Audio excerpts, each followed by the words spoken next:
जय हिंद दोस्तों, मैं हूं जितेंद्र दीक्षित। जितेंद्र दीक्षित स्टोरीज में आपका स्वागत है। दोस्तों, 23 जनवरी को शिवसेना के दिवंगत प्रमुख बाला साहेब ठाकरे की जयंती थी। इस मौके पर मैंने सोचा कि क्यों ना उन्हीं से जुड़ा हुआ कोई किस्सा आपको सुनाऊं। तो यह किस्सा है बाला साहेब ठाकरे के अधूरे ख्वाब का। वो ख्वाब, वो सपना जो उनके जीते जी पूरा नहीं हो सका। दोस्तों, अपने टीवी पत्रकारिता के करियर के शुरुआती दिनों में मैंने बाला साहेब ठाकरे को खूब कवर किया। मैं कई बार उनका इंटरव्यू कर चुका हूं। ये जो तस्वीर आप देख रहे हैं, ये तस्वीर है 7 अक्टूबर 1999 की, जब महाराष्ट्र विधानसभा चुनाव के नतीजे आए थे और उन नतीजों ने शिवसेना बीजेपी की सरकार को महाराष्ट्र की सत्ता से बाहर कर दिया था। तो उस रात मातोश्री पर यह पहली प्रतिक्रिया बाला साहेब ठाकरे ने आज तक के कैमरे पर दी थी और मैं इंटरव्यू कर रहा था। इसके बाद भी कई बार उनसे इंटरेक्शन हुआ और उनके व्यक्तित्व को करीब से जानने का मौका मिला। तो ये जो कहानी है, ये उनके अधूरे ख्वाब की है और अधूरा ख्वाब ये है कि वे महाराष्ट्र के बाहर भी शिवसेना को फैलाना चाहते थे, विस्तार करना चाहते थे। वो चाहते थे कि शिवसेना एक राष्ट्रीय पार्टी बने, एक हिंदुत्ववादी राष्ट्रीय पार्टी, जैसी कि आज बीजेपी है। लेकिन उनका वो ख्वाब पूरा नहीं हो सका। इसके पीछे कहीं ना कहीं खुद उनका अपना भी रोल रहा, अपनी भी भूमिका रही और साथ में बीजेपी की भी, ताकि शिवसेना महाराष्ट्र से बाहर ना फैले। तो किस तरह से, आपको सुनाता हूं। देखिए, 60 के दशक में शिवसेना की स्थापना बाला साहेब ठाकरे ने मराठी माणूस के मुद्दे को लेकर की थी कि स्थानीय लोगों को रोजगार नहीं मिल रहा है और ये रोजगार दक्षिण भारत के लोग छीन रहे हैं। इसलिए उनकी पार्टी की तरफ से दक्षिण भारतीयों के खिलाफ एक आक्रामक मुहिम चलाई गई थी। उनके ऊपर हमले किए गए थे। कई दक्षिण भारतीयों को मुंबई छोड़कर भागने पर मजबूर किया गया था।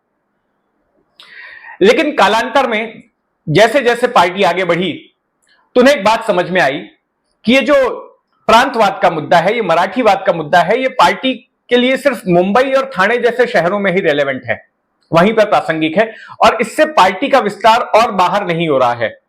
अगर पार्टी को पूरे महाराष्ट्र भर में फैलाना है या महाराष्ट्र के बाहर फैलाना है, तो फिर 80 के दशक में बाला साहेब ठाकरे ने मराठीवाद से आगे बढ़कर हिंदुत्व का मुद्दा अपना लिया और 1984 के दंगों में, जो भिवंडी में दंगे हुए थे, मुंबई के करीब है भिवंडी, उन दंगों में जो शिवसेना की भूमिका रही, शिवसैनिकों ने जिस तरह से वहां पर हिंसा की, उसके बाद शिवसेना पर एक तरह से मुहर लग गई कट्टर हिंदुत्ववादी पार्टी होने की। और फिर शिवसेना का समझौता हुआ बीजेपी के साथ। दोनों पार्टियों ने गठबंधन कर लिया हिंदुत्व के मुद्दे को लेकर। और 1989 में जब बीजेपी ने तय किया कि वो राम मंदिर के आंदोलन को जमीनी स्तर पर उठाएगी और उसके लिए एक मुहिम शुरू की जाएगी, तो उस आंदोलन को बाला साहेब ठाकरे ने अपना समर्थन जाहिर कर दिया और इसके बाद हिंदुत्व के नाम पर ये दोनों ही पार्टियां साथ मिलकर चुनाव लड़ने लगी। हिंदुत्व का मुद्दा अपनाने के बाद शिवसेना को फायदा भी हुआ। वो पार्टी जो कि सिर्फ मुंबई, ठाणे या फिर कोंकण क्षेत्र की ही पार्टी मानी जा रही थी, उसको और आगे बढ़ने का मौका मिला। मराठवाड़ा में पार्टी का विस्तार हुआ, औरंगाबाद जैसे शहर में, और वहां पर भी, औरंगाबाद में भी भीषण दंगे हुए। तो उन दंगों के बैकग्राउंड में शिवसेना की ग्रोथ भी हुई। वहां पर पश्चिम महाराष्ट्र में शिवसेना फैली, विदर्भ में भी उसने अपनी मौजूदगी जताई। तो इस तरह से शिवसेना ने एक पैन महाराष्ट्र पार्टी बनने की कोशिश की, हिंदुत्ववाद को अपनाकर। लेकिन बाला साहब ठाकरे चाहते थे कि शिवसेना महाराष्ट्र से बाहर भी फैले, दूसरे राज्यों में भी शिवसेना की मौजूदगी रहे। और ऐसे में उन्होंने जो इमेज बन गई थी शुरुआत में शिवसेना की कि ये तो सिर्फ एक प्रांतवादी पार्टी है, मराठीवादी पार्टी है, उससे निकलने की उन्होंने कोशिश की। और ये कोशिश कई तरीके से की। एक तो 1992-93 के दंगों के बाद में उन्होंने अपने मुखपत्र सामना का हिंदी संस्करण शुरू किया, जिसका नाम दिया गया दोपहर का सामना, क्योंकि अखबार दोपहर को निकलता था। फिर इसके बाद दोपहर का सामना का कार्यकारी संपादक उन्होंने बनाया एक बिहारी को, संजय निरुपम को, एक उत्तर भारतीय को, और ना केवल उन्हें कार्यकारी संपादक बनाया बल्कि कुछ ही साल बाद उन्हें राज्यसभा का सांसद भी बना दिया। कईयों के लिए यह आश्चर्य की बात थी कि एक उत्तर भारतीय को, एक बिहारी को किस तरह से बाला साहब ठाकरे ने जो है राज्यसभा भेज दिया शिवसेना के टिकट पर। लेकिन उनके अलावा भी कई गैर मराठियों को बाला साहब ठाकरे राज्यसभा भेज चुके थे अपनी पार्टी के टिकट पर। तो ये दूसरा कदम उठाया गया।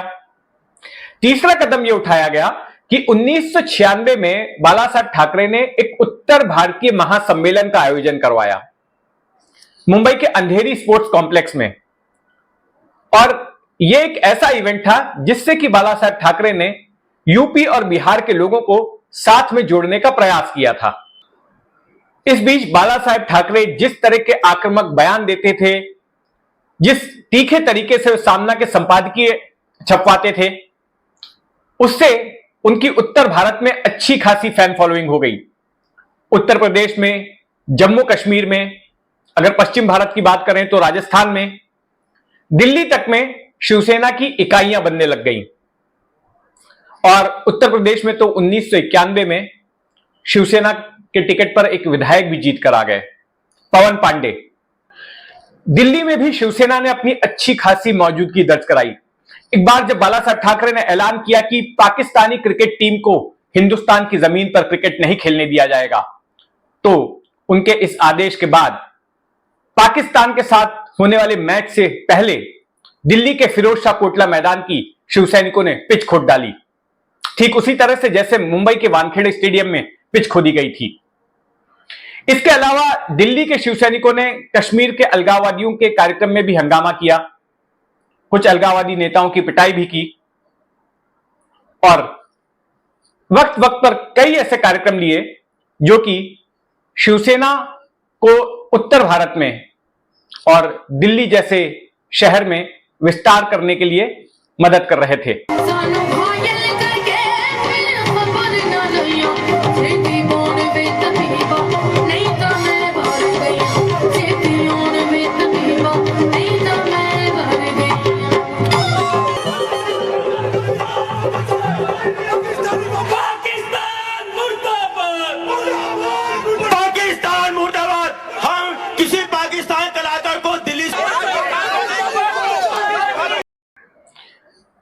राजस्थान के स्थानीय निकाय चुनावों में भी शिवसेना के टिकट पर कुछ पार्षद चुनकर आए। इसके अलावा शंकर सिंह वाघेला ने जब बीजेपी से बगावत की थी तो उस वक्त उन्होंने शिवसेना के सामने एक पेशकश रखी थी कि मैं शिवसेना से जुड़ जाता हूं और गुजरात में शिवसेना चलाता हूं। लेकिन बीजेपी से रिश्ते खराब हो जाएंगे यह सोचकर बाला साहब ठाकरे ने उनका यह ऑफर ठुकरा दिया था। लेकिन शिवसेना महाराष्ट्र के बाहर अपने पैर नहीं पसार पाई। इसके पीछे सबसे बड़ा कारण यह था कि बाला साहब ठाकरे महाराष्ट्र से बाहर जाते ही नहीं थे। अगर आपको अपनी राजनीतिक पार्टी का विस्तार करना है तो आपको दूसरे राज्यों में जाना पड़ेगा, वहां पर रोड शो करने पड़ेंगे, रैलियां करनी पड़ेंगी, सभाएं लेनी पड़ेंगी, वहां पर आपको नेता खड़े करने पड़ेंगे। इसकी एक मिसाल हमें देखने मिल रही है केसीआर की। केसीआर जो है तेलंगाना में अपनी पार्टी चला रहे थे, लेकिन अब वो महाराष्ट्र में विस्तार करना चाहते हैं। उन्होंने अपनी पार्टी का नाम भी बदल दिया, टीआरएस से बीआरएस कर दिया, क्योंकि उनको एक राष्ट्रव्यापी पार्टी बनना है। और इसलिए उन्होंने महाराष्ट्र में आकर सभाएं करनी शुरू की, यहां पर आके प्रेस कॉन्फ्रेंस लेने लगे, यहां पर उन्होंने नेतृत्व तैयार करना शुरू कर दिया। लेकिन बाला साहब ठाकरे ये कुछ नहीं करते थे, वे महाराष्ट्र से बाहर जाने से कतराते थे। मुझे याद है कि सिर्फ एक बार वो लखनऊ गए थे, उस वक्त जब बाबरी मस्जिद के कांड में अदालत में उनकी पेशी होनी थी, तो अदालत में पेश होने के लिए गए थे। इसके बाद एक बार दिल्ली में उनके लिए एक बड़ा सम्मान समारोह एक स्टेडियम में रखा गया था। चर्चा हुई कि वो उसमें शामिल होंगे, लाखों लोग आने वाले थे वहां पर। लेकिन वहां भी बाला साहब नहीं गए, उन्होंने अपने बेटे उद्धव ठाकरे को भेज दिया। तब उद्धव ठाकरे कोई बड़े पद पर भी नहीं थे। तो ये एक बड़ी वजह रही। लेकिन यहां पर सवाल यह भी है कि बाला साहब ठाकरे जब चाहते थे कि पार्टी महाराष्ट्र से बाहर भी फैले, तो फिर वो महाराष्ट्र के बाहर क्यों नहीं जा रहे थे? तो इसका कारण कुछ सूत्र मुझे बताते हैं। इसका एक प्रमुख कारण है बीजेपी। हालांकि बीजेपी महाराष्ट्र में शिवसेना के साथ गठजोड़ में थी, गठबंधन में थी, लेकिन साथ साथ बीजेपी के दिमाग में यह बात भी थी कि अगर शिवसेना महाराष्ट्र के बाहर फैलने लगेगी तो उसके लिए एक प्रतिद्वंदी खड़ा हो जाएगा, यानी कि हिंदुत्व ब्रांड की राजनीति करने वाली एक और पार्टी हो जाएगी। जो लोग हिंदुत्व के नाम पर वोट देते हैं महाराष्ट्र के बाहर, उनको एक और विकल्प मिल जाएगा, और यह बीजेपी नहीं चाहती थी। तो ऐसे में यह कहा जाता है कि बाला साहेब ठाकरे को डिस्करेज किया जाता था कि वो महाराष्ट्र से बाहर जाएं। और डिस्करेज कैसे किया जाता था, इसके लिए कुछ लोग कहानी सुनाते हैं कि प्रमोद महाजन का इसमें इस्तेमाल किया गया। प्रमोद महाजन काफी करीबी थे बाला साहेब ठाकरे के, हालांकि थे तो वो बीजेपी के, लेकिन बाला साहेब ठाकरे उन पर काफी भरोसा करते थे, उनके बड़े खास आदमी थे। तो जब भी ऐसी चर्चा होती थी या प्लानिंग बनती थी कि बाला साहेब ठाकरे किसी दूसरे राज्य में जाएंगे, सभा को संबोधित करेंगे या दौरा करेंगे, तो वैसे ही प्रमोद महाजन इंटेलिजेंस ब्यूरो का, आईबी का कोई अलर्ट लाकर उनको दिखा देते थे, खास करके तब जब वाजपेयी प्रधानमंत्री हुआ करते थे, उस दौरान की बात कर रहा हूं। तो लाकर बाला साहब को दिखाते थे, बोलते थे बाला साहब आप मत जाइए, आपकी जान को खतरा है, देखिए आईबी का अलर्ट आया है, मत जाइए, रिस्की हो सकता है। अब चूंकि बाला साहब ठाकरे प्रमोद महाजन पर यकीन करते थे, अब मैं इस बात में नहीं जा रहा हूं कि वो अलर्ट कितना सही होता था या गलत होता था, उसकी सत्यता को जांच करने का मेरे पास कोई माध्यम नहीं है। तो लेकिन इस तरह का अलर्ट दिखाकर बाला साहब ठाकरे को रोक दिया जाता था कि उनकी सुरक्षा को खतरा है, और फिर बाला साहब ठाकरे अपना प्लान कैंसिल कर देते थे। तो एक ये वजह रही कि बाला साहब ठाकरे महाराष्ट्र से बाहर नहीं निकले। अगर निकलते और रैलियां लेते, सभाओं को संबोधित करते, तो जो उनकी ओरेटरी है, जो उनका वाक कौशल्य है, जाहिर तौर पर उससे शिवसेना एक उत्तर भारत में भी बड़ी फोर्स बन सकती थी, मध्य प्रदेश में फोर्स बन सकती थी, राजस्थान में, जम्मू कश्मीर में, जहां पर अभी भी पार्टी की मौजूदगी तो है, लेकिन पार्टी एक ताकत के तौर पर, एक सियासी ताकत के तौर पर यहां स्टैब्लिश नहीं हो पाई हैं इन राज्यों में। तो अगर ऐसा होता तो शायद आज खेल कुछ दूसरा ही होता।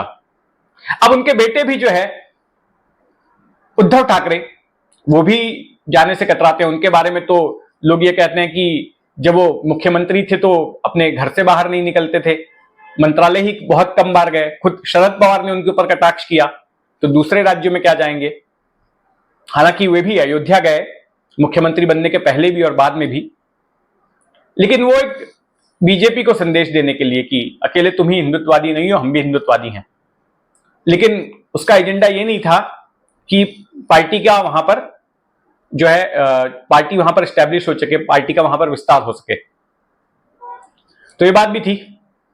खैर, ये साल जो है वो शिवसेना के लिए बड़ा ही अहम है, और इस साल ये पता चलेगा कि आखिर कौन सी शिवसेना को, उद्धव ठाकरे वाली शिवसेना को या एकनाथ शिंदे वाली शिवसेना को जनता नवाजती है। 3 तरह के चुनाव हैं। लोकसभा चुनाव होगा, अप्रैल तक होने की उम्मीद है। अक्टूबर में विधानसभा के चुनाव होने हैं, अगर पहले नहीं होते हैं तो। और इस बीच में मुंबई महानगर पालिका समेत कई 10 महानगर पालिकाओं के चुनाव हैं। तो ठाकरे वाली शिवसेना का क्या भविष्य रहेगा, क्या उद्धव ठाकरे का सियासी भविष्य क्या होगा, उनके बेटे आदित्य ठाकरे का सियासी भविष्य क्या होगा, यह इन चुनाव नतीजों पर निर्भर करेगा। तो देखते हैं क्या होता है इन चुनाव में। तमाम हलचलों पर हमारी नजर बनी रहेगी, आप भी अपनी नजर बनाए रखें। यह कहानी आपको कैसी लगी कमेंट बॉक्स में जरूर बताइएगा, और अगर आपने अब तक इस चैनल को सब्सक्राइब नहीं किया है तो सब्सक्राइब कर लें। जय हिंद।